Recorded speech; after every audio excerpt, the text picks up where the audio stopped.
Winnie Parker clutched her worn leather satchel against her chest as the stagecoach driver tossed her single trunk onto the dusty ground and tipped his hat with barely a glance in her direction. The wheels of the departing coach kicked up clouds of amber dust that settled on her navy traveling dress as she stood alone at the edge of Cottonwood Springs, a town that seemed to have materialized out of the vast Nebraska prairie like a mirage. The year was 1878, and at 22 years of age, Winnie had never felt more abandoned. The setting sun cast long shadows across the dusty main street, painting the scattered wooden buildings in shades of gold and crimson. Her letter had clearly stated she would arrive today, yet no one had come to meet her. Uncle Thomas had promised to welcome her, but the empty road stretched before her like an accusation. "Madam, you planning on standing there till sundown?" The voice startled her from behind. Winnie turned to find a tall man atop a dappled gray horse. His face was partially shadowed by a well-worn Stetson, but she could make out the strong line of his jaw, softened by several days' worth of stubble. His eyes, a penetrating blue that reminded her of summer skies back in Pennsylvania, studied her with equal parts curiosity and concern. She swallowed, unwilling to admit her predicament to a stranger. "I'm waiting for my uncle, Thomas Parker." The man's expression shifted subtly. "Thomas Parker's place is a good 3 miles from here." He glanced at the setting sun. "And he ain't coming to town today." Winnie's heart sank. "How can you be certain?" "Because Thomas Parker broke his leg 2 days ago trying to gentle that new mare of his." The man adjusted his hat, revealing more of his face. Despite the trail dust, he was handsome in a rugged, weathered way. "I'm Samuel Blackwood. I ranch the land neighboring your uncle's." "Winifred Parker," she replied automatically, her mind still processing this unwelcome news. "Though most call me Winnie." Samuel dismounted in one fluid motion that spoke of a lifetime spent in the saddle. "Pleasure, Miss Parker. Your uncle mentioned you might be coming, though I reckon he forgot to send word about his accident." "He most certainly did," Winnie muttered, looking at her trunk and back down the empty road. Night was approaching, and she had nowhere to go. Samuel seemed to read her thoughts. "I can take you to your uncle's place. It's on my way." Winnie hesitated. Back east, accepting such an offer from a stranger would be unthinkable. But this wasn't Philadelphia, and the darkening prairie offered few alternatives. "I don't wish to be a burden, Mr. Blackwood." "Sam," he corrected with a small smile that transformed his serious face. "And it's no burden." He nodded toward her trunk. "That all you have?" At her nod, he hoisted the trunk effortlessly onto his shoulder. "My horse is just there. Let me secure this and we can be on our way." As he lashed her trunk behind his saddle, Winnie took the opportunity to study him more carefully. His movements were economical and practiced, his shoulders broad beneath his worn canvas jacket. His hands, though calloused, handled her belongings with unexpected gentleness. "Have you known my uncle long?" she asked, attempting to fill the silence. "Going on 5 years now." He finished with the trunk and turned to her. "He's a good neighbor. Helped me establish my own place when I first came here." Samuel extended a hand to help her mount. His palm was warm and rough against her gloved fingers as he guided her foot to the stirrup and lifted her easily onto the horse. She settled awkwardly sideways on the saddle, arranging her skirts as best she could while maintaining her dignity. He swung up behind her in one smooth motion, his chest a solid presence at her back. Winnie stiffened, unused to such proximity with a man she'd just met. "I apologize for the close quarters," he said quietly near her ear, reaching around her to take the reins. "But it'll be dark soon, and the trail can be tricky." As they set off, the town receded behind them, giving way to open prairie that stretched endlessly in all directions. The tall grass rippled like water in the evening breeze, painted copper and gold by the setting sun. The vastness of it made Winnie feel small and vulnerable. "It's different from what you're used to," Samuel observed, seeming to sense her thoughts. "Very," she admitted. "Philadelphia is compact, crowded. This feels like being adrift in an ocean of grass." "That bothers some folks," he said. "The openness makes them feel exposed." "Does it bother you?" He was quiet for a moment before answering. "No. To me it feels like freedom." They rode in silence for a while, the rhythmic clop of hooves against packed earth and the occasional cry of a distant hawk the only sounds. The closeness of Samuel's body behind her was becoming less uncomfortable and more something else, something she wasn't ready to examine. "May I ask why you've come all this way to Nebraska territory?" he finally asked, his voice rumbling near her ear. Winnie watched a jackrabbit dart through the grass beside the trail. "My parents died last winter. Influenza." She said it matter-of-factly, though the pain still felt fresh. "Uncle Thomas is my only living relative." "I'm sorry for your loss," he said, and the simple sincerity in his voice made her throat tighten unexpectedly. "Thank you." She took a deep breath. "Uncle Thomas wrote that he could use help with the house and accounts. And I needed somewhere to go." She hadn't meant to reveal that last part, that admission of her own desperate circumstances. But something about the vast open sky and this quiet man made the truth slip out. "Nebraska's not an easy place," Samuel said after a pause. "But it's a good place for starting over." They crested a small rise, and he pointed toward a cluster of trees in the distance. "That's your uncle's place there, by the creek. We'll be there before full dark." As they approached, Winnie could make out a modest cabin with a covered porch, a barn, and several outbuildings. Smoke curled lazily from the stone chimney, and a lantern glowed in one window. It looked nothing like the elegant townhouse she'd left behind in Philadelphia, but something about its sturdy simplicity against the vast landscape made her heart lift slightly. A dog began barking as they approached, and by the time they reached the yard, the cabin door had opened. A man stood silhouetted in the doorway, leaning heavily on a crutch. "That you, Sam?" called a gruff voice. "It is," Samuel answered. "And I've brought your niece, Winnie." The surprise in her uncle's voice was unmistakable. "Good Lord, girl, was that today? I clean forgot with this blasted leg." Samuel dismounted first, then reached up to help Winnie down. His hands spanned her waist, and for a brief moment, as he lowered her to the ground, their eyes met. Something passed between them, recognition, perhaps, of two people who had known loss and solitude. "Thank you," she whispered.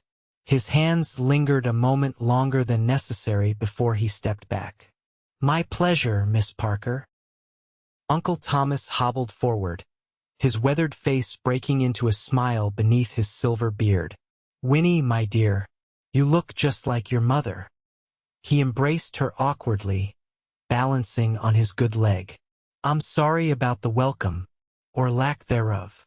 "It's all right," she said, returning his embrace. "Mr. Blackwood was kind enough to escort me." "Sam's a good man," Thomas said, with a nod to the cowboy who was now untying her trunk. "Best neighbor a man could ask for." Samuel carried her trunk to the porch with the same effortless strength he'd shown earlier. "I'll just leave this here for you, Miss Parker." "Thank you again," she said, suddenly reluctant to see him go. In the short time they'd spent together, he had become her only acquaintance in this strange new place. He tipped his hat. "I imagine we'll be seeing each other. Our ranches share a boundary line." "I'll look forward to it," she replied, surprising herself with her sincerity. As Samuel mounted his horse and rode away into the gathering darkness, Winnie felt both a sense of loss and a curious anticipation. She had come to Nebraska seeking refuge, not connection. Yet in the span of an evening, a stranger had walked, or rather, ridden her home, and in doing so, had planted the first small seed of belonging. Little did she know that this chance meeting at the edge of town would soon grow into something neither of them could have anticipated. The cabin was simple but comfortable, with rough-hewn furniture that spoke of utility rather than luxury. A fire crackled in the stone hearth, casting flickering shadows across the wooden walls. Uncle Thomas gestured toward the single chair at the small table. "Sit, girl. You must be exhausted after that journey." He hobbled to the iron stove in the corner. "I've got stew warming. Not much of a cook, I'm afraid, especially with this leg slowing me down." Winnie set her satchel aside and looked around at what would now be her home. Despite its rustic appearance, the cabin was clean and orderly. Bookshelves lined one wall, filled with well-worn volumes that surprised her. She hadn't expected her frontiersman uncle to be a reader. "Your home is lovely," she said, meaning it despite the stark contrast to her former life. Thomas gave a gruff laugh. "It's plain and simple like me, but it's solid and keeps the weather out." He poured coffee into 2 chipped mugs. "Your mother always said I lacked refinement. I suspect she was right." "Mother had very particular tastes," Winnie acknowledged diplomatically as she accepted the coffee. It was strong and bitter, nothing like the delicate blends served in Philadelphia parlors, but the warmth was welcome. That she did. Thomas settled himself at the table with a grimace. "Always dreamed of fine things, Sarah did. That's why she went east. Found herself a wealthy husband, too." There was no bitterness in his tone, just a matter-of-fact acceptance that made Winnie curious about the siblings' relationship. Her mother had rarely spoken of her frontier upbringing or her brother who had chosen to remain in the West. "How did you injure your leg?" she asked, changing the subject. Thomas grunted. "Foolishness. Tried breaking that new mare without help. She took exception to the saddle and sent me flying into the corral fence." He shook his head. "Doc Simmons says I'm lucky it was a clean break. Should heal in a few weeks if I stay off it." "Then it's fortunate I arrived when I did," Winnie said. "I can help around the house and with the ranch work." Her uncle's bushy eyebrows shot up. "Ranch work? No offense, girl, but what does a city-bred lady know about ranching?" "Very little," she admitted, "but I'm a quick learner. And I didn't come all this way to be a burden." Thomas studied her for a moment, then nodded slowly. "You've got your grandmother's spirit. She was a frontier woman through and through." He ladled stew into bowls. "We'll start you with the household and work from there. The animals need tending, and there's a vegetable garden out back that's being overtaken by weeds." They ate in comfortable silence, the stew simple but hearty. Through the small window, Winnie could see stars emerging in the vast prairie sky, more than she had ever seen in the city. The immensity of it was both frightening and exhilarating. "Samuel Blackwood," she said suddenly. "Tell me about him." Thomas glanced up, a knowing look crossing his weathered face. "Sam? He's a good man. Came here about 5 years ago from Colorado. Bought the old Peterson place that borders us to the west and has built it into one of the finest small ranches in the county. He seems capable," Winnie said carefully. Thomas chuckled. "That he is. Works harder than any 2 men I know. Started with almost nothing and now runs about 300 head of cattle." He took a sip of coffee. "Keeps to himself mostly. Lost his wife and child during childbirth before he came here. Don't think he's fully recovered from that, though he never speaks of it." Winnie felt a pang of sympathy. So Samuel, too, knew what it was to lose family. Perhaps that explained the shadow she'd seen behind his eyes, a shadow she recognized from her own mirror. "He's respected around these parts," Thomas continued. "Fair in his dealings. Helped me bring in my hay last season when my back was giving me trouble." He He fixed Winnie with a shrewd look. And he's unmarried, if you're wondering. Heat rose to her cheeks. I wasn't. Of course not, Thomas said with a smile that suggested he didn't believe her. Just providing information about our neighbors. Winnie decided it was time to change the subject again. Where will I sleep? I don't wish to displace you. Thomas pointed to a curtained alcove. That's your room there. It's small, but I put in a proper bed when I got your letter. His voice softened. It was your mother's room when we were growing up. Thought you might like that. The unexpected sentimentality from her gruff uncle touched her. Thank you. That means a great deal to me. Later, as she unpacked her few belongings in the tiny room, Winnie found herself thinking of Samuel Blackwood.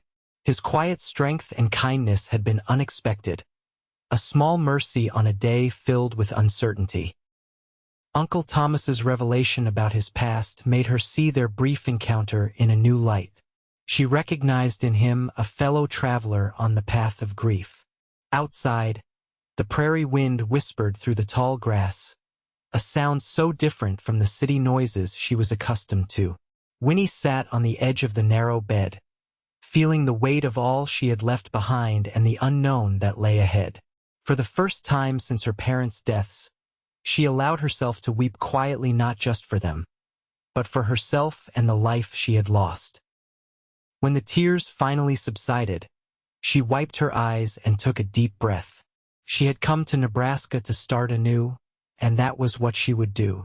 Tomorrow would bring challenges, but also possibilities. And perhaps, she thought as she drifted toward sleep, those possibilities might include a certain blue-eyed rancher who had appeared just when she needed him most. Dawn arrived with a chorus of birdsong and the distant lowing of cattle. Winnie woke disoriented, momentarily confused by the rough wooden walls and the sunlight streaming through the small window. Then memory returned: the journey, her uncle's cabin, and the cowboy who had brought her here. She dressed quickly in one of her simpler dresses, a practical gray cotton that wouldn't show dirt easily. Her finer clothes would find little use here, she realized. Pinning her chestnut hair into a simple knot, she emerged from her room to find Uncle Thomas already awake, struggling to manage the coffee pot with one hand while balancing on his crutch. Let me, she said, hurrying to take over. Much obliged, he replied, easing himself onto a chair with a grimace. Not used to being hampered like this. Makes a man feel useless. You're healing, Winnie reminded him as she stoked the stove. That's not useless. She found eggs and bacon in the small icebox and set about preparing breakfast. The kitchen arrangements were primitive compared to what she was accustomed to, but the basics were the same. Soon the cabin filled with the comforting aroma of cooking food. You know your way around a kitchen, Thomas observed as she placed a plate before him. That's something, at least. Mother insisted I learn household management, even though we had servants, Winnie explained, sitting across from him with her own plate. She said a woman should know how to run a home properly, regardless of her station. Thomas nodded approvingly. Sarah always was practical, despite her fancy ways. He took a bite of eggs. These are good. Better than my cooking, that's certain. After breakfast, Uncle Thomas gave her a tour of the ranch, or as much of one as his injury would allow. From the porch, he pointed out the barn, chicken coop, smokehouse, and the corral where several horses grazed peacefully. Beyond stretched fenced pastures where cattle could be seen in the distance. It's not a large spread, he said, but it's good land. Creek runs year-round, which is worth its weight in gold out here. It's beautiful, Winnie said honestly, taking in the rolling prairie with its patchwork of wildflowers beneath the vast blue sky. In the distance, she could make out another homestead, Samuel's ranch, she guessed. Thomas followed her gaze. That's Blackwood's place. Bigger operation than mine. He's got a proper 2-story house now. Built it himself last year. Winnie found herself wondering what Samuel's home looked like inside. Was it as Spartan as her uncle's?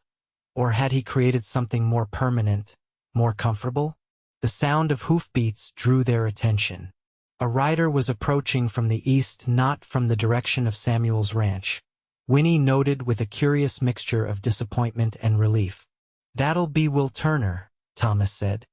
"He helps out around here part-time. Good worker, though young." The rider, a gangly youth of perhaps 18, reined his horse to a stop in the yard and touched his hat respectfully. "Morning, Mr. Parker." His curious gaze shifted to Winnie. "Will, this is my niece, Miss Winifred Parker from Philadelphia. She'll be staying on with me. Winnie, Will Turner." "Madam," Will said with a slight blush. "Pleasure to meet you." "Likewise, Mr. Turner," Winnie replied with a polite nod. "Will, I need you to show Winnie around the place," Thomas said. "She's going to be helping with the household and garden while I'm laid up. And she'll need to learn where everything is." "Yes, sir," Will agreed readily, though he looked uncertain about escorting a city lady around a working ranch. For the next hour, Will showed Winnie the outbuildings, introduced her to the livestock, and explained the basic workings of the ranch.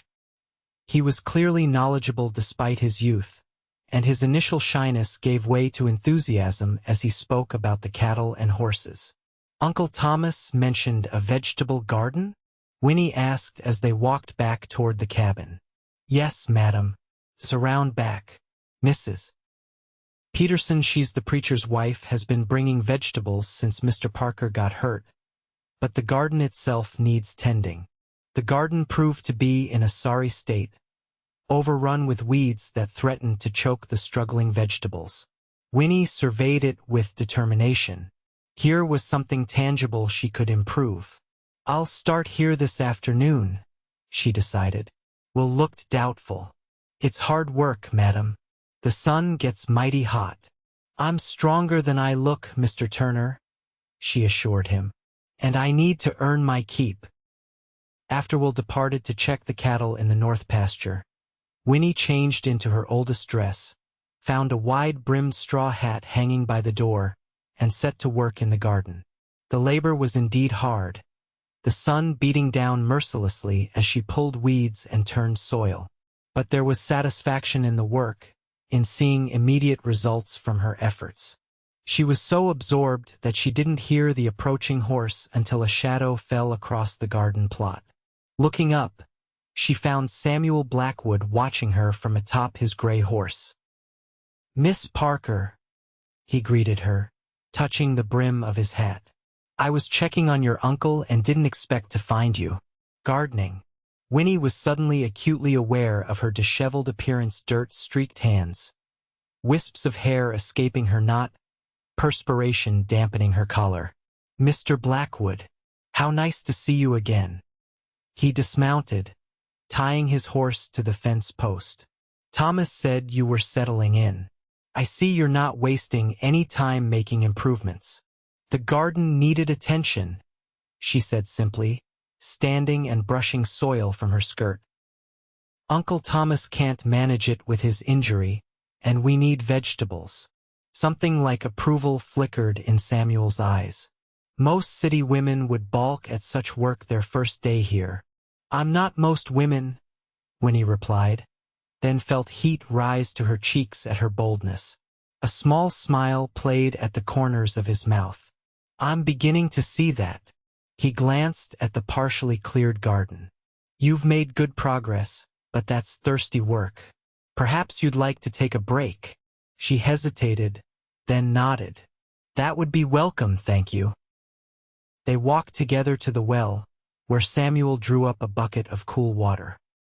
He offered her a dipper first, and Winnie drank gratefully, the water soothing her parched throat. "How are you finding Nebraska so far?" he asked as she returned the dipper. "Different," she admitted, "but not in a bad way. There's an honesty to it. The land doesn't pretend to be anything other than what it is." Samuel considered this as he took his turn drinking. "That's well put. That's why I came here after Colorado. No pretensions. A man or woman is judged by their actions, not their background. Is that why you stayed? After. She trailed off, uncertain whether to mention the loss Thomas had told her about. His eyes met hers, a flicker of surprise in their blue depths. Thomas told you about my wife. I hope you don't mind. He was telling me about our neighbors. Samuel gazed out across the prairie, his expression distant. It's been 6 years. Rebecca and our son James. He spoke their names carefully, as if they were fragile things. And yes, that's partly why I stayed. Here I could build something new, something mine. The simple honesty of his words moved her. I understand. After my parents died, I couldn't bear to stay in our home. Too many memories. And too many ghosts, he added softly. Their eyes met in shared understanding, and for a moment, Winnie felt a connection that transcended their brief acquaintance, the recognition of kindred spirits who had walked through darkness. The moment was broken by Uncle Thomas calling from the porch. Sam, Winnie, come have some dinner. Samuel offered a small smile. Your uncle's timing is impeccable. Will you join us? Winnie asked, surprised by how much she wanted him to say yes. I'd be honored, he replied, and together they walked toward the cabin, the afternoon sun casting their shadows long across the yard. The meal was simple salt pork, beans, and biscuits that Winnie had baked that morning, but the conversation flowed easily. Samuel spoke of his ranch, the challenges of the coming cattle drive to the railhead at Grand Island, and the latest news from town. He had an engaging way of speaking, quiet but articulate, and Winnie found herself hanging on his words. Miss Parker might be interested in coming to town for the social on Saturday, Samuel said as they finished eating. Give her a chance to meet some of the other ladies. Thomas nodded enthusiastically. Good idea. Winnie, you should go. The whole county turns out for these gatherings. Dancing, food, good company. I don't have appropriate attire for a social, Winnie protested, though the idea of an evening's entertainment appealed to her. Folks don't stand on ceremony here, Samuel assured her. It's not Philadelphia, but the company is good and the music lively enough. Will you be attending, Mr. Blackwood? She asked, trying to sound merely polite rather than eager. I will, he confirmed. In fact, I'd be happy to escort you and your uncle, if that would be acceptable. Before Winnie could respond, Thomas chuckled. My dancing days are over, especially with this leg, but Winnie should certainly go. Sam can look after her. Winnie felt a flutter of anticipation at the thought of spending an evening in Samuel's company. That's very kind of you, Mr. Blackwood. I would be delighted to accept. Samuel, he corrected gently. Or Sam. Mr. Blackwood. Makes me feel like I should be looking over my shoulder for my father. Samuel, she repeated, liking the way his name felt. Then you must call me Winnie. All my friends do. Are we friends then? He asked, his blue eyes holding hers. I believe we are, she replied softly. Or at least we're becoming so. A slow smile spread across his face, transforming his features. I'd like that, Winnie. As Samuel took his leave shortly after, promising to call for her at 6 on Saturday evening, Winnie found herself watching his retreating figure with a curious lightness in her chest. In just 2 days, this strange new place had begun to feel less foreign, less intimidating. And Samuel Blackwood, with his quiet strength and gentle courtesy, was a significant part of that change. He's a good man, Thomas said from behind her, echoing his words from the night before. One of the best I know. Winnie turned to find her uncle watching her with knowing eyes. Yes, she agreed simply. I believe he is. The next few days fell into a rhythm as Winnie adjusted to ranch life.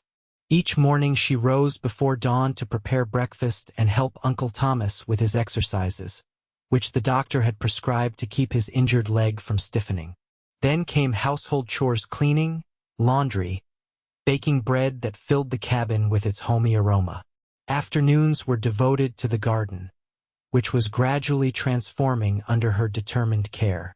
The weeds retreated, revealing neat rows of vegetables: carrots, potatoes, beans, and tomatoes. There was satisfaction in this tangible progress, in coaxing life from the soil. Will Turner continued to help with the heavier ranch work, but increasingly Winnie found herself assisting with smaller tasks: collecting eggs from the obstinate hens, feeding the horses, even learning to milk the cow under Will's patient instruction. Her hands grew calloused, her skin tanned by the prairie sun, but she found she didn't mind these physical changes. They were badges of her new capability. Samuel rode over twice during those days, ostensibly to check on Thomas but lingering to speak with Winnie. Each visit deepened their acquaintance.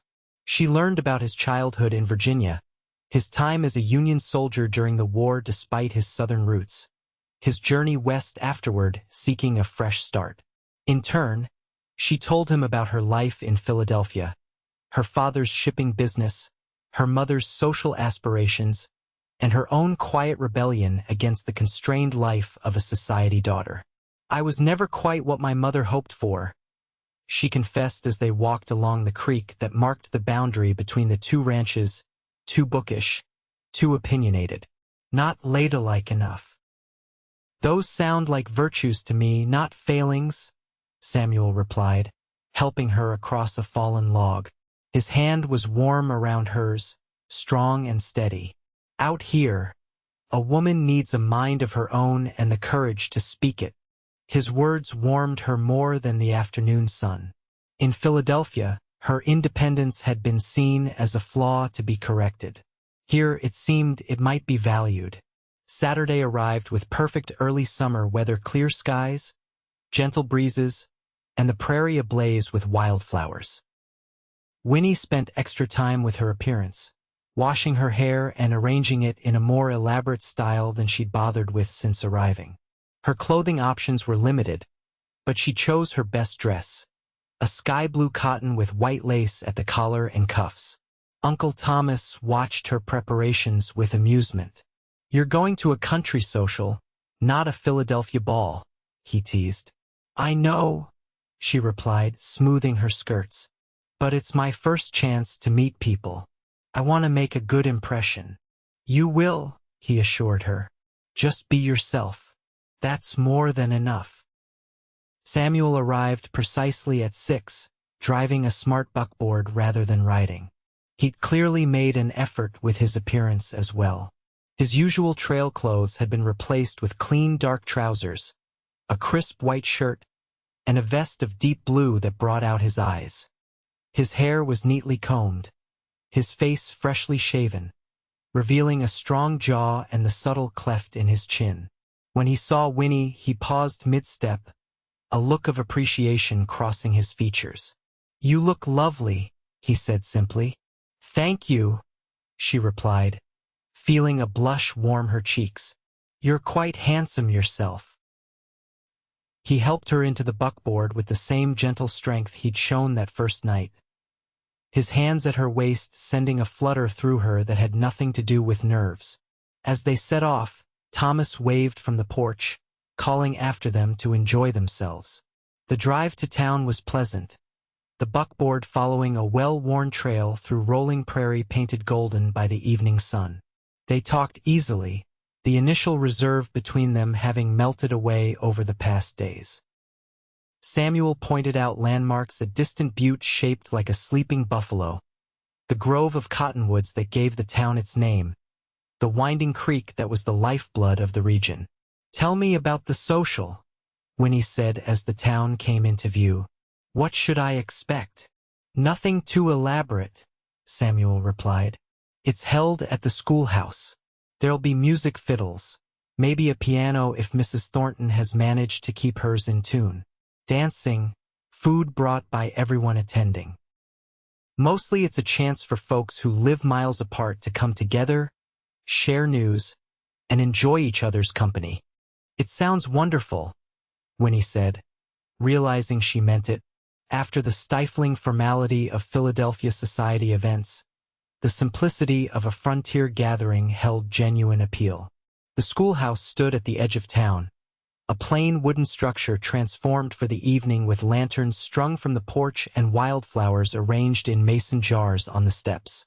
Wagons and buckboards were already gathered outside, and the sound of a fiddle drifted through the open windows. Samuel helped Winnie down, his hands lingering at her waist just a moment longer than necessary. "Ready to meet Cottonwood Springs?" he asked with a smile that crinkled the corners of his eyes. "As ready as I'll ever be," she replied, smoothing her skirts nervously. He offered his arm, and she took it, drawing comfort from his solid presence as they climbed the steps. Inside, the schoolhouse had been transformed.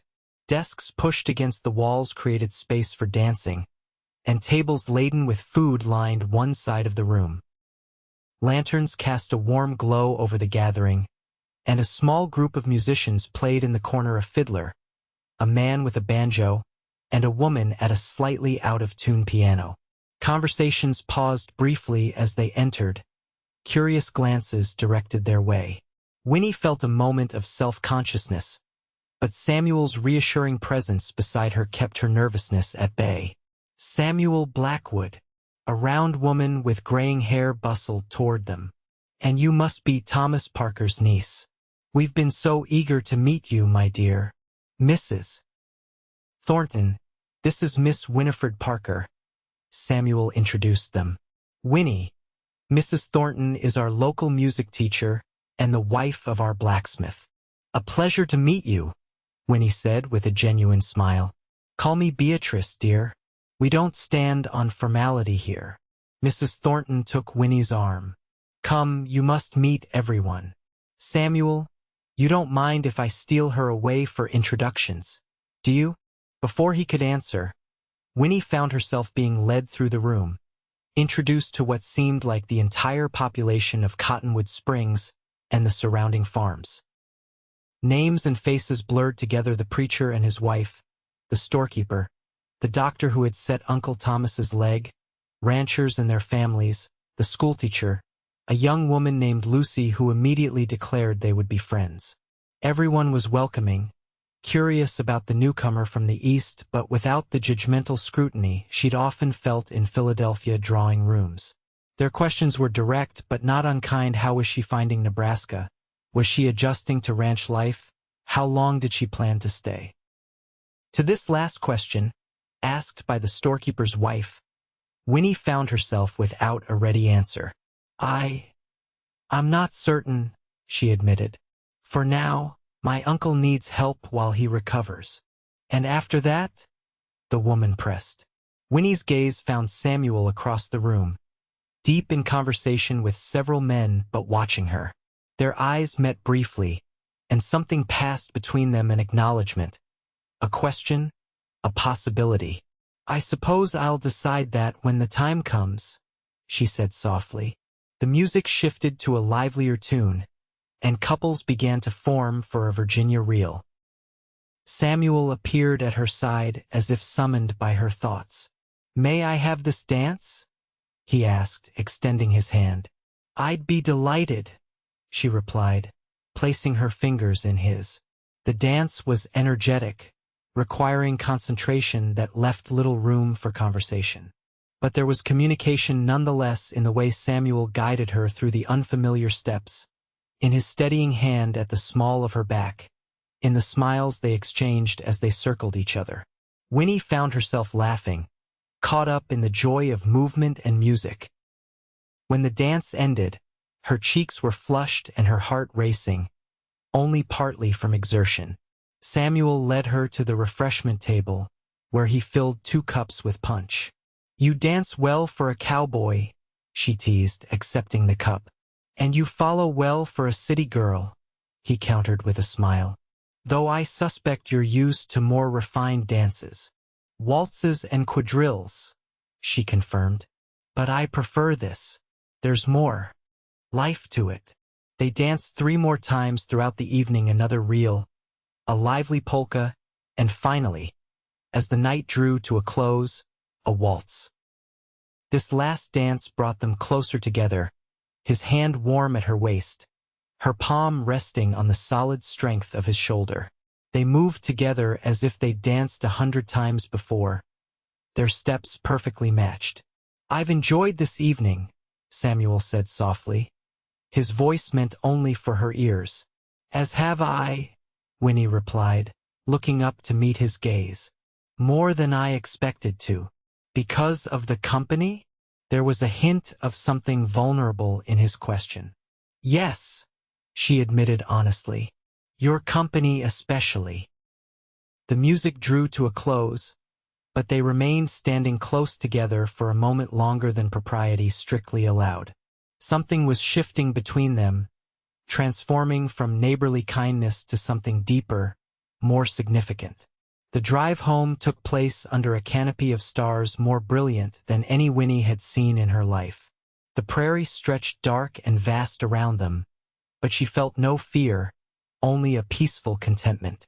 "The stars are incredible here," she said, gazing upward. "In Philadelphia, the city lights and smoke dim them. I never knew there were so many." "That's one of the things I love about this place," Samuel replied. "The sky feels endless, reminds a person of their proper place in the world, small, but part of something magnificent." His words resonated with her own feelings. "Yes, exactly. It's humbling and exhilarating at the same time." They fell into comfortable silence, the only sounds the creak of the buckboard and the rhythmic clop of the horses' hooves. The night air carried the scent of prairie grass and distant rain, though the sky remained clear above them. As they approached the turn to Uncle Thomas's ranch, Samuel slowed the horses. "I've been meaning to ask you something," he said, his voice thoughtful. "Yes." Winnie turned to look at him, his profile illuminated by starlight. "I'm starting a small orchard on my property. Apple trees mainly. I wondered if you might be interested in helping me plan it. You seem to have a good hand with growing things, judging by what you've done with Thomas's garden." The invitation, practical on the surface but carrying deeper implications, warmed her. "I'd like that very much. Though I should warn you, my knowledge comes from books rather than experience. Sometimes a fresh perspective is valuable," he replied. "Perhaps Tuesday afternoon, if Thomas can spare you?" Tuesday would be perfect. When they reached the cabin, lights still glowed in the windows. Uncle Thomas was waiting up for her, but he remained inside, giving them a moment of privacy as Samuel helped her down from the buckboard. Standing in the yard beneath the star-strewn sky, Winnie felt a curious reluctance to say good night. The evening had been magical in its simplicity, good company, music, laughter. She wasn't ready for it to end. Samuel seemed to share her feeling, lingering beside her rather than immediately returning to his buckboard. "Thank you for accompanying me tonight," he said softly.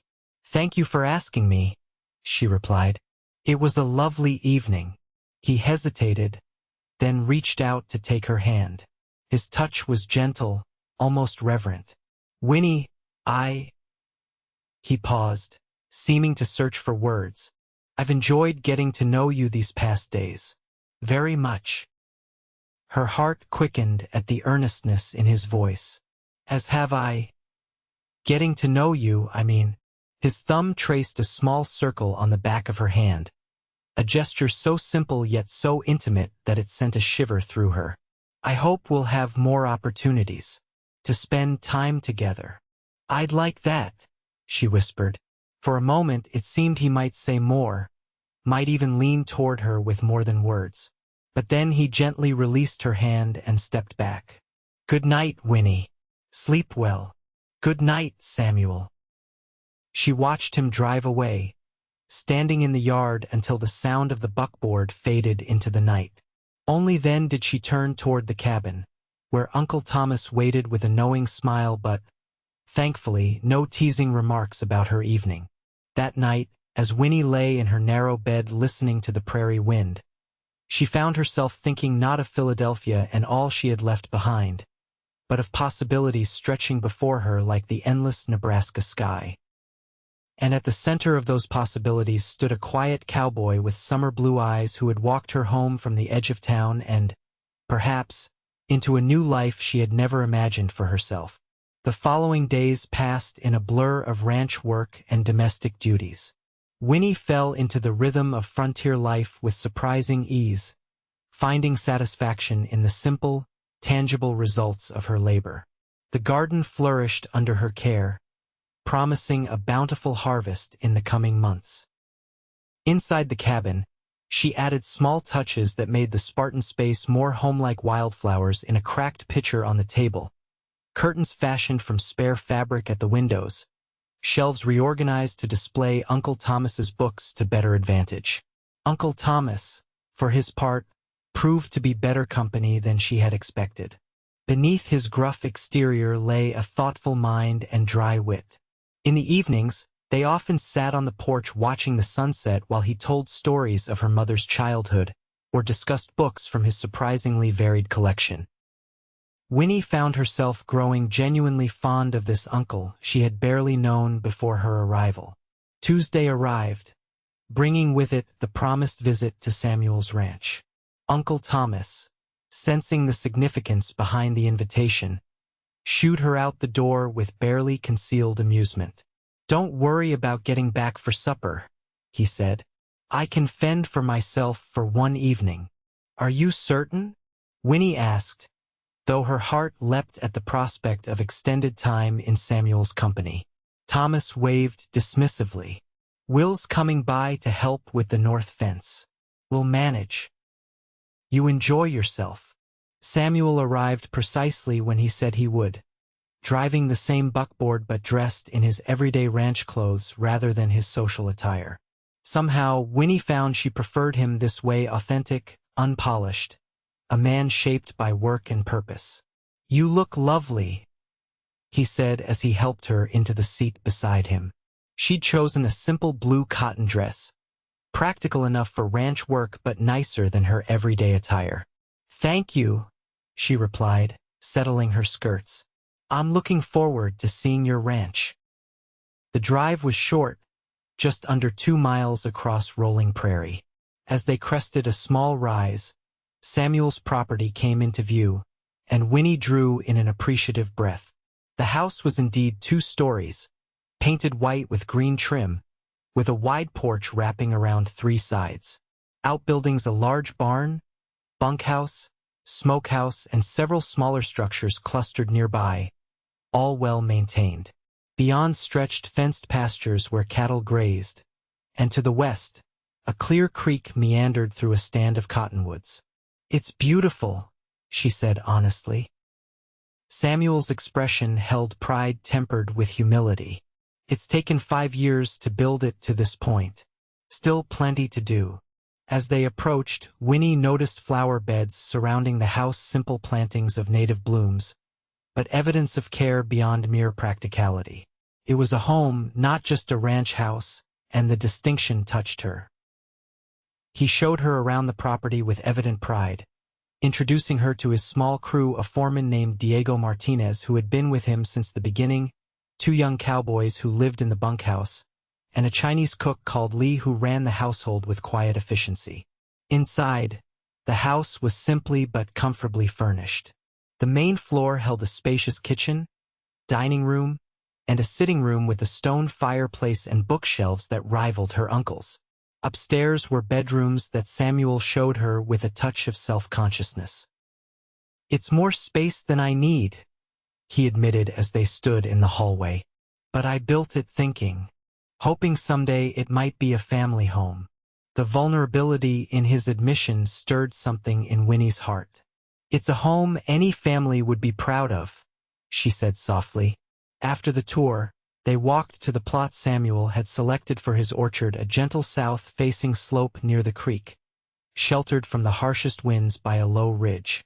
"The soil's good," he explained, kneeling to take a handful and crumble it between his fingers. And the water's reliable, even in dry years. Winnie knelt beside him, her skirts pooling on the grass as she examined the earth. Have you decided what varieties to plant? I've ordered saplings from a nursery in Kansas, apples mostly, some cherry and plum. They'll arrive next month. He looked at her with a smile. That's why I wanted your help with the planning. There's time to do it properly. They spent the afternoon measuring the plot, discussing spacing and arrangement, debating the merits of different planting patterns. Samuel had brought books on orchard management, and they consulted these, heads bent together over the pages, their shoulders occasionally touching in a way that sent warmth spreading through Winnie. What struck her most was how genuinely he valued her opinion. Despite her limited practical experience, he listened attentively to her suggestions, considered her questions thoughtfully, and incorporated her ideas into their plans. It was a kind of respect she hadn't often experienced, even from educated men in Philadelphia. As the afternoon waned, they sat beneath a cottonwood near the creek, taking a break from their work. Samuel had brought a basket packed by cold chicken, fresh bread, early summer berries, and a jug of cool cider. They ate companionably, watching the play of light on water. You surprise me, Winnie Parker, Samuel said after a comfortable silence. How so? She asked, meeting his gaze. Most women of your background would find all this. He gestured around them, primitive, lacking. But you seem to genuinely appreciate it. Winnie considered his words. Perhaps because I never quite fit in my background, as you put it. Philadelphia society has very specific expectations for women. Who they should be, how they should think and act. She plucked a blade of grass, twirling it between her fingers. I always felt constrained, as if I were wearing a dress that was too tight. And here, Samuel's blue eyes held genuine curiosity. Here I can breathe, she said simply. Even with all the physical work, the primitive conditions, I feel more myself than I ever did in Philadelphia. Samuel nodded slowly. I understand that feeling. After Rebecca died, Colorado felt suffocating. Too many memories, too many sympathetic looks. Here I could just be myself. Not a widower, not a man who had lost his child. Just a man building something new. The mention of his late wife brought a pensive look to his face, and Winnie wondered if he still grieved deeply. The thought brought an unexpected pang of jealousy that she immediately chastised herself for. Of course he had loved his wife. That capacity for deep feeling was part of what drew her to him. Do you think of her often? She asked gently. Samuel gazed across the creek, his expression distant. Less than I used to. Time does that, I suppose. He turned back to Winnie. I'll always carry Rebecca and James with me, but the sharp pain has faded to something quieter. And lately, I found myself thinking more about the future than the past. The look he gave her carried a weight of meaning that made her heart beat faster. That seems healthy, she managed. It feels right, he agreed softly. For the first time in a long time, the moments stretched between them, filled with unspoken possibilities. Then Samuel cleared his throat and stood, offering his hand to help her up. We should finish our planning before the light fades. They worked until sunset, companionable and focused. By the time they were done, they had created a detailed plan for the orchard where each variety would be planted, the spacing, irrigation considerations, even a rough schedule for the work. This will be beautiful in a few years, Winnie said as they surveyed their work. I wish I could see it in full bloom. Samuel gave her a searching look. You could, you know. Could what? See it in bloom. Next spring.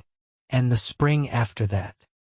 His voice was careful, measured, but his eyes held an intensity that made her breath catch. I don't know how long I'll be staying, she said. though even as the words left her mouth, she realized they weren't entirely true. Increasingly, she was thinking of Nebraska not as a temporary refuge but as a place she might belong. "What would keep you here?" Samuel asked quietly. "If your uncle's leg heals and he no longer needs your help, what would give you reason to stay?" The directness of the question startled her, but Winnie found she appreciated his straightforwardness. "I suppose. Connections. Purpose. A sense of belonging." She met his gaze steadily. "People worth staying for."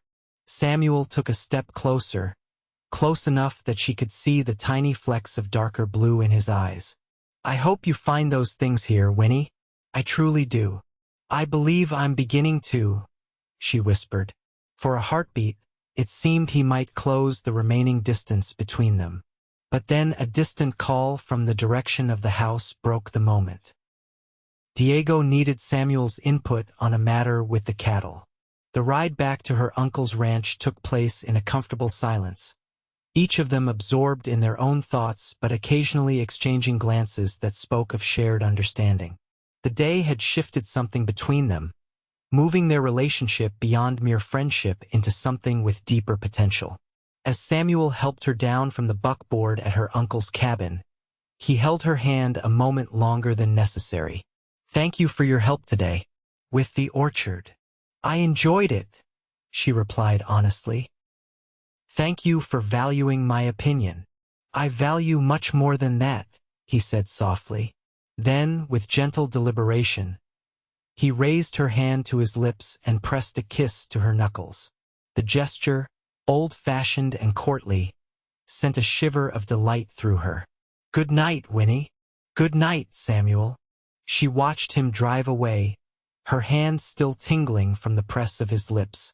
Inside, Uncle Thomas was waiting with a knowing smile but, to his credit, asked only, "Did you have a pleasant day?" "Very pleasant," Winnie replied, unable to keep the warmth from her voice. "Samuel is building an orchard." Thomas chuckled. "Is that what they're calling it these days?" Winnie felt her cheeks flush. "Uncle Thomas, I'm just saying, a man doesn't plan orchards unless he's thinking of putting down roots. Deep ones." He gave her a shrewd look. "And I don't think it's just apple trees he has in mind." Despite her embarrassment, Winnie couldn't help smiling, because she hoped that her uncle was right. The next 3 weeks brought a deepening of her connection with Samuel. He found reasons to visit, regularly checking on Thomas's recovery, bringing supplies from town, offering assistance with ranch tasks. Each visit included time spent with Winnie, sometimes working side by side in the garden or with the animals, other times simply talking on the porch as evening fell. They established a pattern of Sunday drives after church, exploring the countryside in Samuel's buckboard.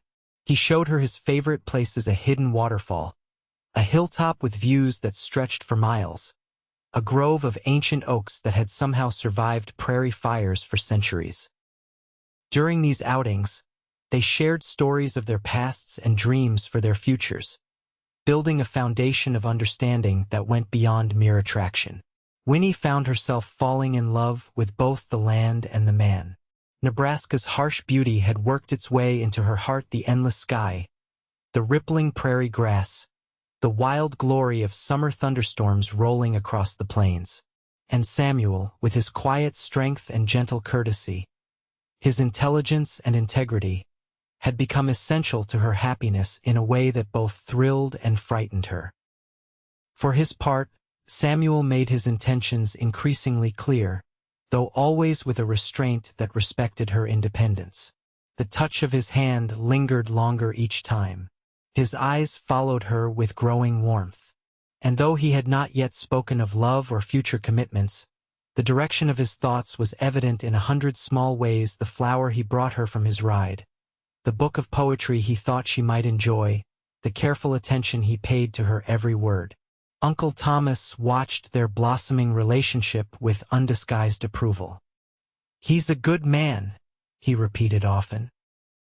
"The kind a woman can build a life with."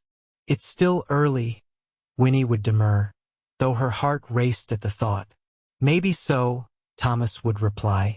But some things you just know. By mid-July, Thomas's leg had healed enough that he could move about with a cane rather than crutches. His increased mobility meant he needed less direct assistance, though Winnie continued to manage the household and garden. The change gave her more time for herself, time she often spent walking to the creek that formed the boundary between the Parker and Blackwood ranches. It was during one such walk that she encountered Samuel unexpectedly. He was on horseback, returning from checking cattle in a distant pasture, and spotted her sitting by the creek with a book open on her lap. "Enjoying Emerson?" he asked as he dismounted and led his horse to water.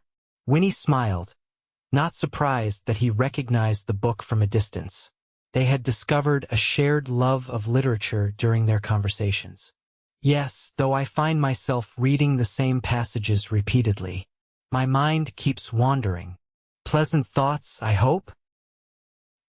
He sat beside her on the grassy bank, close enough that their shoulders nearly touched. "Mostly," she admitted. "I've been thinking about the future. And what do you see in this future of yours?" His tone was light, but his eyes were serious. Winnie traced the embossed cover of her book with one finger. "That's just it. For the first time in my life, I'm not certain. In Philadelphia, everything was planned: who I would become, whom I would marry, what my life would entail." She looked up at him. "Here, the possibilities seem endless, like the prairie itself. Is that frightening?" Samuel asked quietly. "Sometimes," she acknowledged, "but mostly it's exhilarating." She hesitated, then added, "What about you? What do you see in your future?" Samuel gazed across the creek, his profile strong against the afternoon light. "For a long time after Rebecca died, I couldn't imagine a future at all. I lived day to day, focused only on building the ranch, working until I was too exhausted to think." He turned to look at her directly. "But lately, I've started to see possibilities again. A home filled with more than just my own footsteps. Children playing in that orchard we planned. A partnership with someone who shares my dreams." The intensity in his blue eyes made Winnie's heart race. "That sounds like a beautiful vision," she said softly. "It is," he agreed, his gaze never leaving hers, "and becoming clearer every day." He reached out slowly, giving her time to pull away if she wished, and brushed a strand of hair from her cheek. The touch of his fingers against her skin sent warmth cascading through her. Then, with gentle deliberation, he leaned forward and pressed his lips to hers in a kiss that was both question and answer. Winnie had been kissed before, chaste, proper kisses from proper Philadelphia gentlemen that had left her unmoved. This was nothing like those experiences. Samuel's kiss was tender yet certain, and it awakened something in her that she hadn't known existed: a yearning, a rightness, a coming home. When he drew back, his eyes searched hers, looking for reassurance that he hadn't overstepped. In response, Winnie reached up to touch his face, her fingers tracing the line of his jaw before she leaned in to return his kiss with one of her own. For several minutes, they remained thus, exchanging gentle kisses and tender touches, learning each other in this new way. When they finally separated, Samuel took her hands in his. "I'm falling in love with you, Winnie Parker," he said, his voice husky with emotion. "I think I've been falling since that first night when I found you at the edge of town." Joy blossomed in her chest, bright and overwhelming. "And I with you, Samuel Blackwood. Though I've been trying to convince myself it was too soon, that I barely know you." He smiled, his thumb tracing circles on the back of her hand. "Sometimes the heart knows what the mind hasn't caught up to yet." "My uncle says the same thing," she admitted with a small laugh. "He seems to approve, by the way." "I know. I asked his permission to court you properly 2 weeks ago." Surprise widened her eyes. "You did? And he didn't tell me? I asked him not to.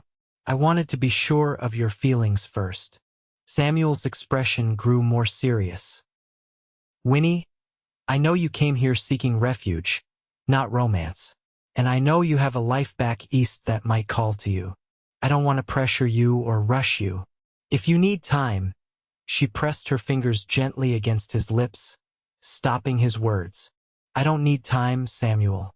What I had in Philadelphia wasn't a life, it was an existence. Here with you, with this land. This is living. She met his gaze steadily. I'm not going anywhere. The joy that transformed his face was like sunrise breaking across the prairie.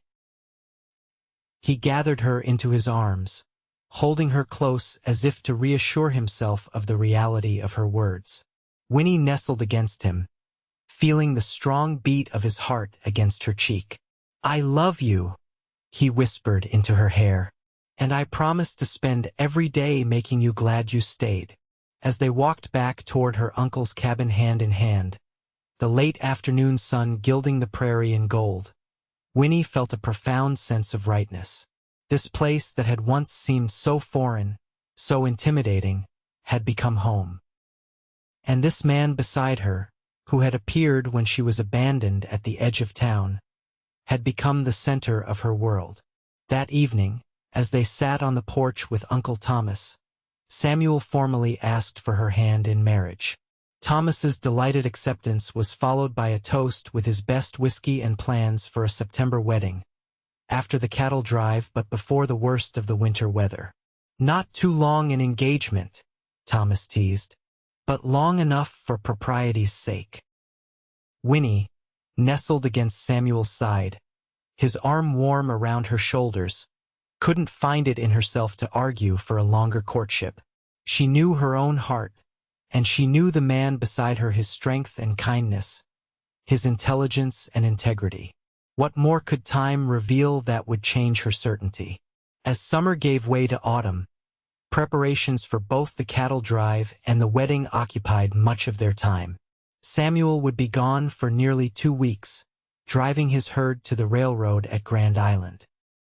The separation loomed as their first real test, and Winnie found herself both dreading his departure and determined to prove her resilience. The night before he was to leave, they sat together on the porch swing at his ranch house, watching stars emerge in the deepening twilight.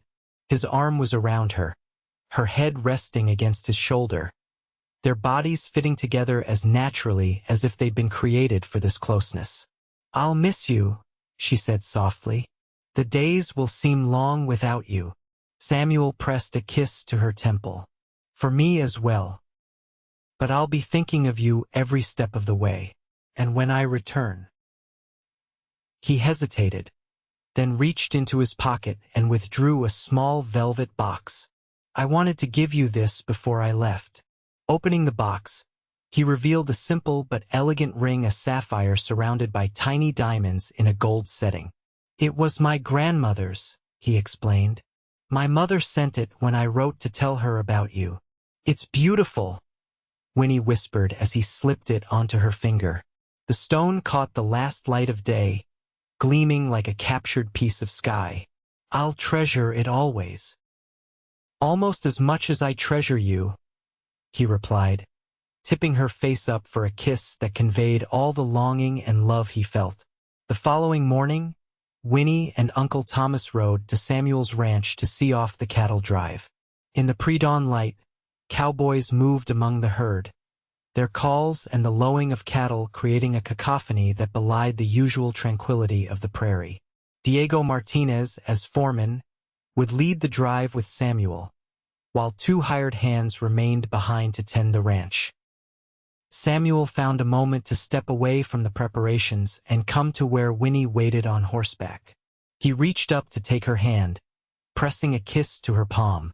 2 weeks, he said. Then I'll be back, and we can begin our life together. I'll be waiting, she promised. Be safe.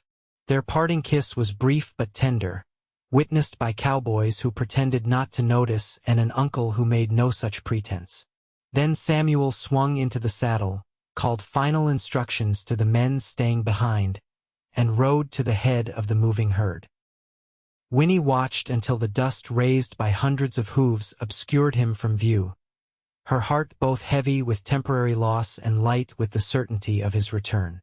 The sapphire on her finger caught the rising sun, a tangible reminder of promises made and a future awaiting them. The days of Samuel's absence passed more quickly than Winnie had feared. Between helping Uncle Thomas with ranch chores, preparing her trousseau with fabric ordered from Omaha, and continuing to improve the garden, she had little time for melancholy. In the evenings, she often sat on the porch with her uncle, sharing stories and discovering more about her mother's childhood on this very land. Sarah was always restless, Thomas reminisced one evening as they watched a spectacular sunset paint the sky in shades of crimson and gold. Even as a girl, she talked of going east, finding a different life. Your grandmother worried about her, but I understood. Some people need to wander before they find their place. Like me, Winnie observed. Thomas smiled. Perhaps. Though I think you're more like your grandmother, practical, strong-minded, suited to this life once you gave it a chance. He glanced at her. Sarah never would have taken to ranching the way you have. She needed fine things, comforts. I thought I needed those things too, Winnie admitted. Now I'm not sure what fine really means. Is it delicate china and silk dresses? Or is it watching a sunrise like this? Or bringing in vegetables you've grown with your own hands? Seems to me you've found your answer, Thomas replied with satisfaction. On the 12th day of Samuel's absence, Winnie was in the garden harvesting late summer vegetables when she heard the sound of approaching horses. Looking up, she shaded her eyes against the afternoon sun and saw a single rider approaching from the direction of town. Her heart leapt, thinking it might be Samuel returning early, but as the rider drew closer, she realized it was Will Turner, riding at a pace that suggested urgency. Setting down her basket, she hurried to meet him. Miss Parker, Will called as he reined his horse to a stop. Telegram came for you, from Grand Island. He handed her a folded paper, his young face concerned. With trembling fingers, Winnie opened the telegram, fear clutching at her throat. The message was brief but devastating. Samuel injured, stop, kicked by horse during drive, stop conditions serious, stop, doctor says. Remain Grand Island, stop, will send word, stop, Diego. The world seemed to tilt beneath her feet. Will steadied her with a hand on her arm. Bad news, madam? Samuel's been hurt, she managed, her voice sounding distant to her own ears. He's in Grand Island. I need to go to him. Will nodded immediately. I'll take you. Train leaves Cottonwood Springs at 4 o'clock. We can make it if we hurry. Decision crystallized instantly. Give me 10 minutes to pack a bag and tell my uncle. Uncle Thomas, hearing the commotion, had already hobbled to the porch. When Winnie explained the situation, he nodded grimly. Go. Take whatever money you need from the tin in my desk. And Winnie, he caught her hand as she turned to rush inside. He's strong. Remember that. 30 minutes later, Winnie was riding toward town with Will, a hastily packed carpetbag secured behind her saddle. Her mind raced with worst-case scenarios, each more terrifying than the last. The rational part of her knew that being kicked by a horse, while serious, wasn't necessarily fatal. Cowboys survived such injuries regularly. But the part of her that had already lost too many loved ones couldn't help fearing the worst. The train journey to Grand Island took 6 agonizing hours. Winnie spent them alternately praying and staring out the window at the passing landscape, barely registering the towns and farmland that flashed by.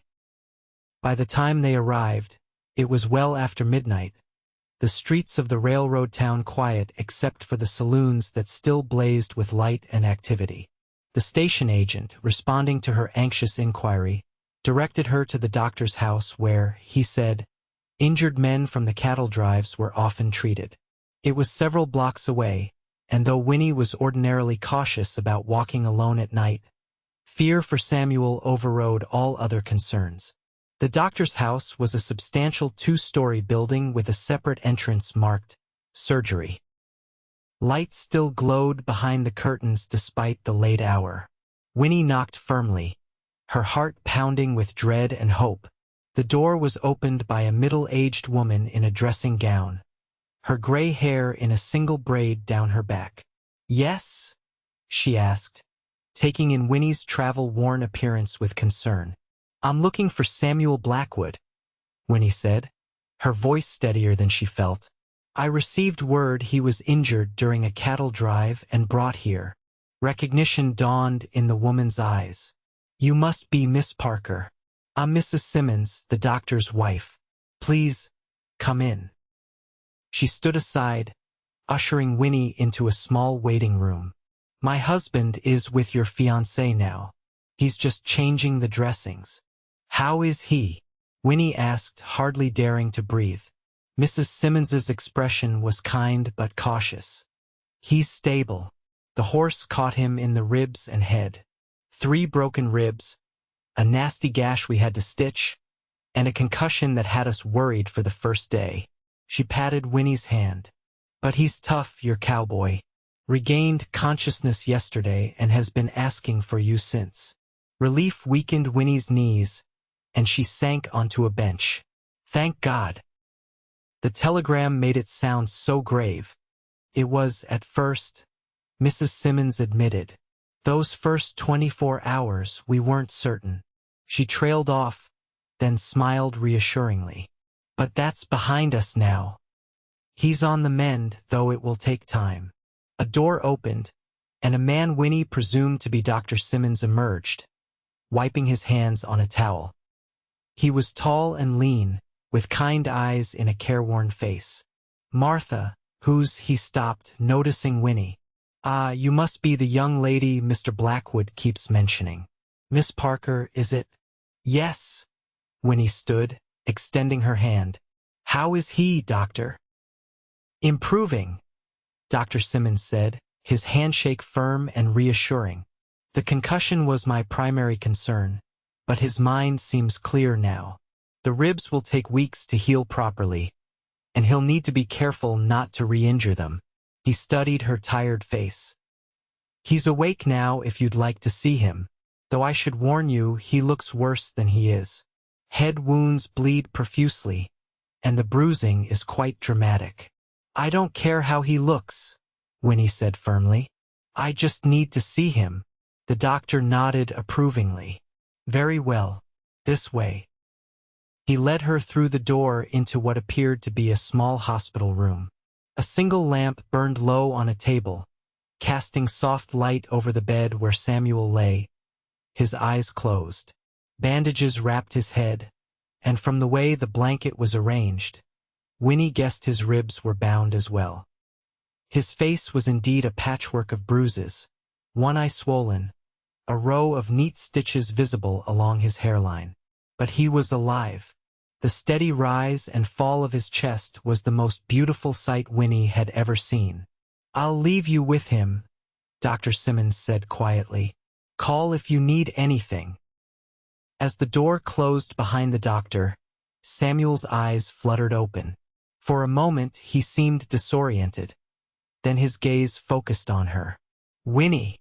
His voice was raspy but clear. "Am I dreaming?" "No," she whispered, moving to his bedside and gently taking his hand. "I'm here. I came as soon as I got the telegram." A smile curved his lips despite the obvious pain it caused. "My Winnie, I knew you'd come. Of course I came." She blinked back tears, determined to be strong for him. "You gave us quite a scare, Samuel Blackwood." "Not my finest moment," he admitted wryly. "That new stallion has a wicked temper.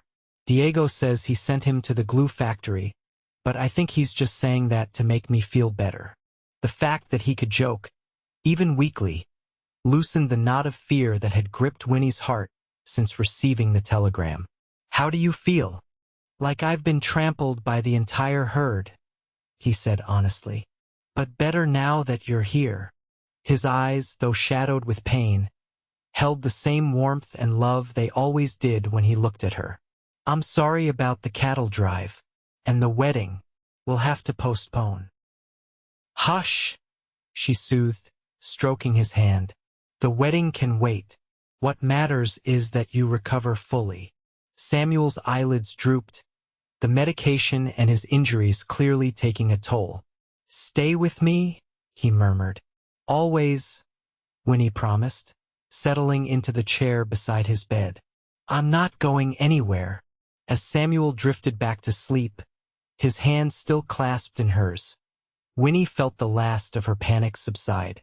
There would be challenges ahead, his recovery would take time, and their plans would need adjustment. But none of that mattered compared to the essential fact. He was alive, and they would face whatever came next together. For the next week, Winnie rarely left Samuel's side. She took a room at the modest hotel across from the doctor's house, but spent her days helping with his care, changing bandages under Mrs. Simmons's guidance, coaxing him to eat the nourishing broths and soft foods that were all he could manage at first, reading to him when restlessness made him irritable. Diego Martinez visited daily, reporting on the conclusion of the cattle drive, successful, despite the accident, and assuring Samuel that the ranch was running smoothly in his absence. The foreman treated Winnie with a respect that bordered on reverence, clearly impressed by her unwavering presence and practical assistance. You are good for him, señorita, Diego told her one afternoon as they stepped outside to allow the doctor to examine Samuel. I have not seen him so at peace since I have known him. He's good for me too, Winnie replied simply. We're fortunate to have found each other. By the 10th day, Samuel was strong enough to sit up for extended periods and take short, shuffling walks around the room. Dr. Simmons declared him well enough to travel, provided they took it slowly, and arranged for him to lie down in the train's private compartment Winnie had secured for their return journey. You'll need to continue resting for at least 3 more weeks, the doctor instructed as they prepared to leave. No riding, no heavy lifting, nothing that could re-injure those ribs, and watch for any return of the headaches or dizziness. I'll make sure he follows orders, Winnie promised, knowing Samuel's independent nature would chafe at these restrictions. The journey home was tiring but uneventful. Samuel dozed for much of it, his head resting in Winnie's lap as the Nebraska landscape rolled past the window. When awake, they talked quietly of practical matters, how to manage the ranch during his convalescence, the need to postpone the wedding until he was fully recovered. I was thinking November, Samuel said, looking up at her from his reclined position. After harvest, but before the worst of the winter weather. Winnie smiled, stroking his hair back from his forehead, careful to avoid the healing gash. November sounds perfect. That gives you nearly 2 months to recover. And you 2 months to reconsider marrying a man foolish enough to get himself kicked by a horse, he added with a self-deprecating smile. She leaned down to kiss him gently. Nothing could make me reconsider. In fact, this experience has only strengthened my certainty. When I got that telegram. She paused, the memory still painful. I realized how completely you've become part of my life, Samuel. The thought of losing you was unbearable. His eyes, so blue against the fading bruises, held hers with intensity. I had the same realization when I was lying there, not knowing if I'd make it. All I could think about was you, your smile, your voice, the future we'd planned. He reached up to touch her cheek. I've been given a second chance at happiness, Winnie. I don't intend to waste a moment of it. Uncle Thomas was waiting at the station when they arrived, having been kept informed of their progress through telegrams. His weathered face broke into a relieved smile when he saw Samuel walking, albeit slowly and with Winnie's support. Good to have you back, son, he said, clapping Samuel gently on the shoulder. You had us worried. Good to be back, Samuel replied, and grateful for this one. He squeezed Winnie's hand. She's been my nurse, my strength, and occasionally my drill sergeant. Someone has to make sure you follow the doctor's orders, Winnie retorted with affectionate exasperation. Thomas chuckled. You two sound married already. The 3 weeks of Samuel's convalescence established a new pattern.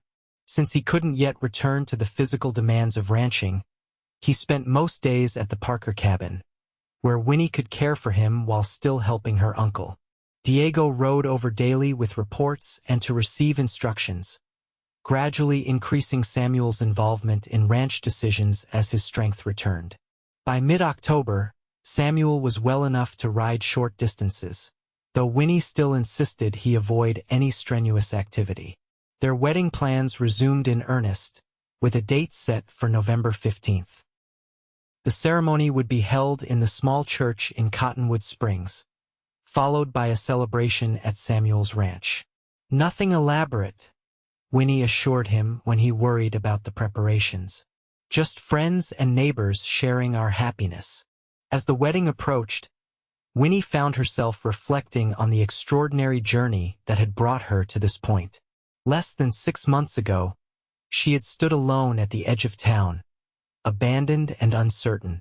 Now she was preparing to marry a man she loved deeply, surrounded by a community that had welcomed her as one of their own. The night before the wedding, she sat with Uncle Thomas on the porch of the cabin that had become her home. The first snow of the season dusted the prairie, gleaming silver in the moonlight. Inside, her wedding dress a simple but elegant creation of ivory silk hung ready for tomorrow. I want to thank you, she said, breaking a comfortable silence, for taking me in when I had nowhere else to go, for giving me a home. Thomas patted her hand. No thanks needed, girl. Having you here has been a blessing I never expected. He gazed out at the snowy landscape. You know, when Sarah left for the East all those years ago, I thought that branch of our family was lost to this land forever. It pleases me more than I can say to see you putting down roots here. I never imagined I could love a place this way, Winnie admitted, or a way of life so different from everything I knew. And Samuel? Thomas asked with a knowing smile. Did you imagine you could love a man like him? Winnie thought of her expectations back in Philadelphia, the proper, polished gentleman she had assumed would be her future husband. How pale that image seemed compared to the reality of Samuel Blackwood, with his quiet strength, his capable hands, his integrity and tenderness. No, she said softly. He's better than anything I could have imagined. The wedding day dawned clear and cold, the prairie transformed by a fresh dusting of snow that glittered in the morning light. Winnie dressed with the help of Lucy, who had become a true friend over the past months, her fingers trembling slightly as she fastened the tiny pearl buttons of her gown. You look beautiful, Lucy declared, arranging the simple veil over Winnie's upswept hair. Samuel won't know what hit him.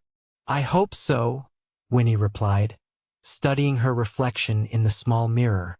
The woman who looked back at her bore little resemblance to the sheltered city girl who had arrived in Nebraska half a year ago.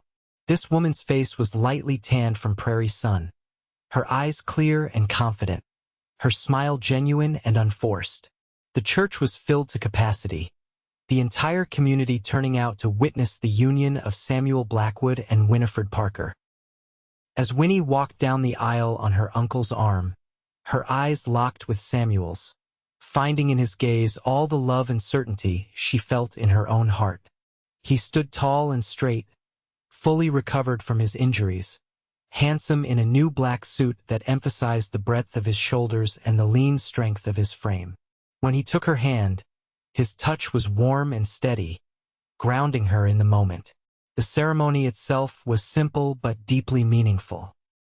They exchanged traditional vows, their voices clear and unwavering as they promised to love, honor, and cherish one another for all their days. When the preacher pronounced them husband and wife, Samuel's kiss was tender yet profound, a sealing of promises, a beginning of their shared future.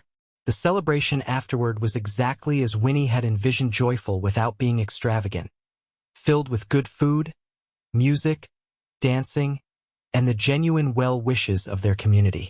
As dusk fell, lanterns were lit in the yard of what was now their home, casting a golden glow over the gathering.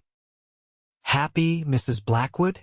Samuel asked as they swayed together to the music of fiddle and piano, his arms warm around her waist. "Completely," she assured him, reaching up to touch his beloved face. "And you, Mr. Blackwood?" His smile was answer enough, but he added words nonetheless. "I never thought I could be this happy again.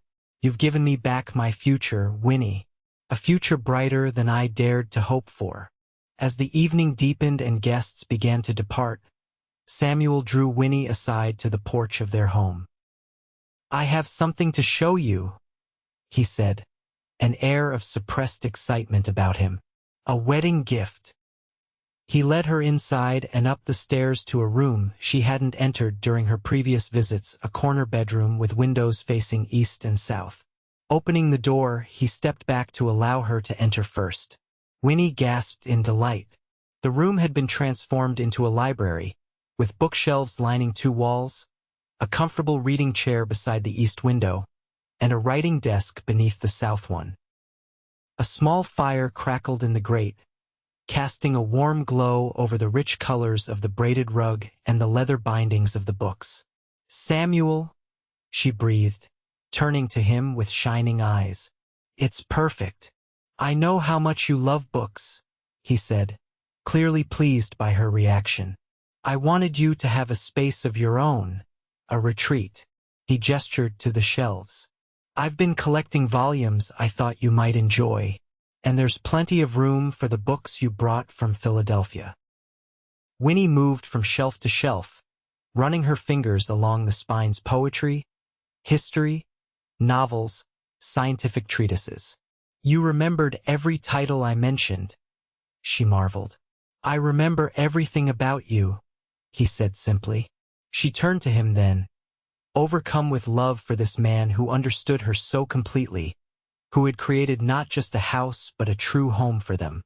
"Thank you," she whispered, going into his arms. "For this room, for today, for our life together." Samuel held her close, his cheek resting against her hair.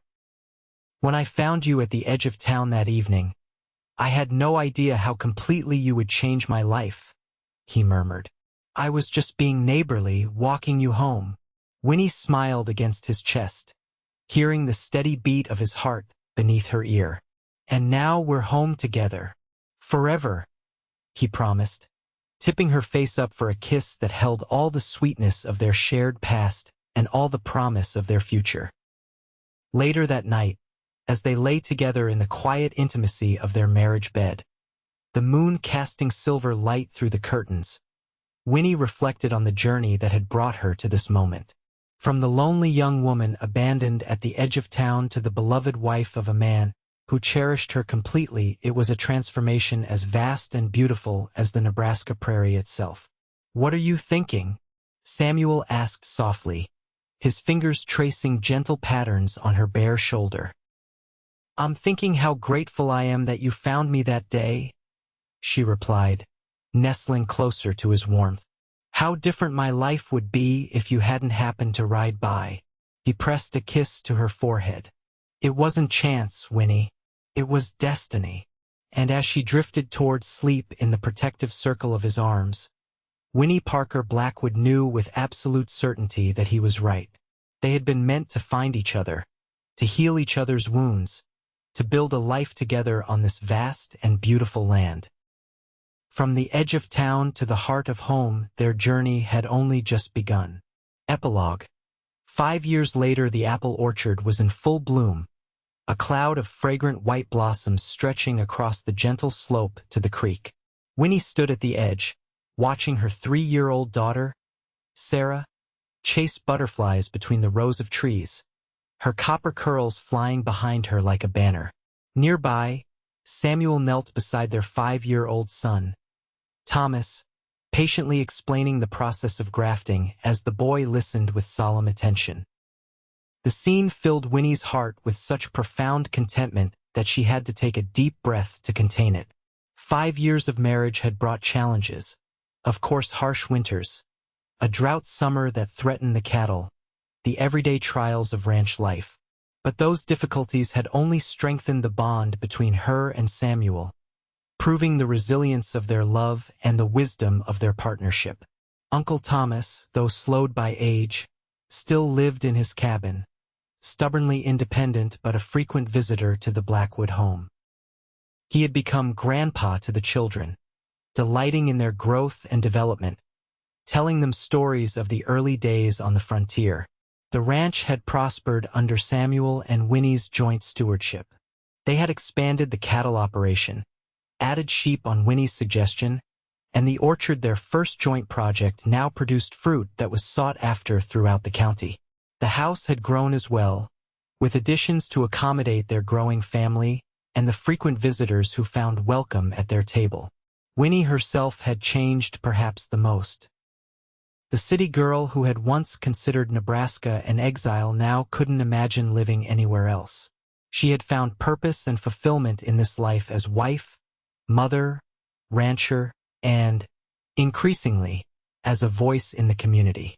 Her efforts to establish a proper school and library in Cottonwood Springs had succeeded beyond expectation, and she now served on the town council, the first woman to do so. "Mama, look!"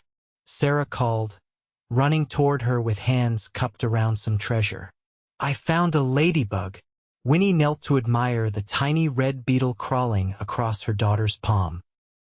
"She's beautiful, and helpful too. Ladybugs eat the insects that would harm the apple trees." "So she's protecting our apples?" Sarah asked, her blue eyes so like her father's wide with wonder. "Exactly," Winnie confirmed. "Everything in nature has its purpose." Samuel approached, Thomas riding on his shoulders. "Are you ladies discussing entomology without us?" he asked with a teasing smile. "Sarah found a ladybug," Winnie explained, rising to accept his quick kiss. "A guardian of our orchard. A noble profession," Samuel agreed solemnly, though his eyes danced with humor. He swung Thomas down to see the insect, steadying the boy with a gentle hand. As the children bent their heads together over the tiny creature, Samuel slipped an arm around Winnie's waist, drawing her against his side. "Happy?" he murmured against her hair. It was a question he still asked regularly, and her answer had never changed. "Completely," she assured him, leaning into his strength. "You?" "Beyond words," he replied, his gaze taking in their children, the flowering orchard, the home they had built together. "Sometimes I can hardly believe this is my life." Winnie knew exactly what he meant.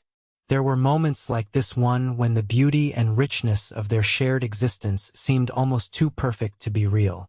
Yet it was real, built day by day through love and work and commitment. "Daddy, can we go see the new foal?" Thomas asked, his ladybug interest apparently exhausted. "Of course," Samuel agreed. "Sarah, would you like to come too?" The little girl nodded enthusiastically, already skipping toward the barn. Samuel gave Winnie a questioning look. "Coming with us?" "In a minute," she said. "I want to enjoy the blossoms a little longer." As Samuel followed the children, Winnie turned back to the orchard, inhaling the sweet fragrance that filled the air.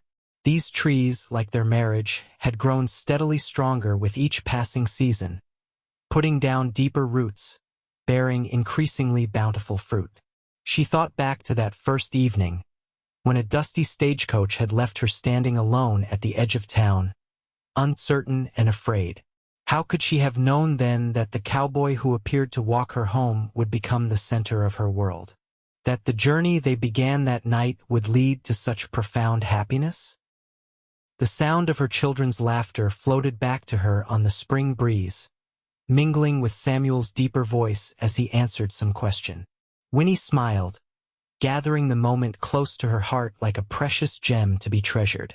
Then she turned and walked toward her family, toward the home and the life they had created together, a life richer and more fulfilling than anything she could have imagined when she first set foot on Nebraska soil. From the edge of town to the heart of home, it had been a journey worth every step.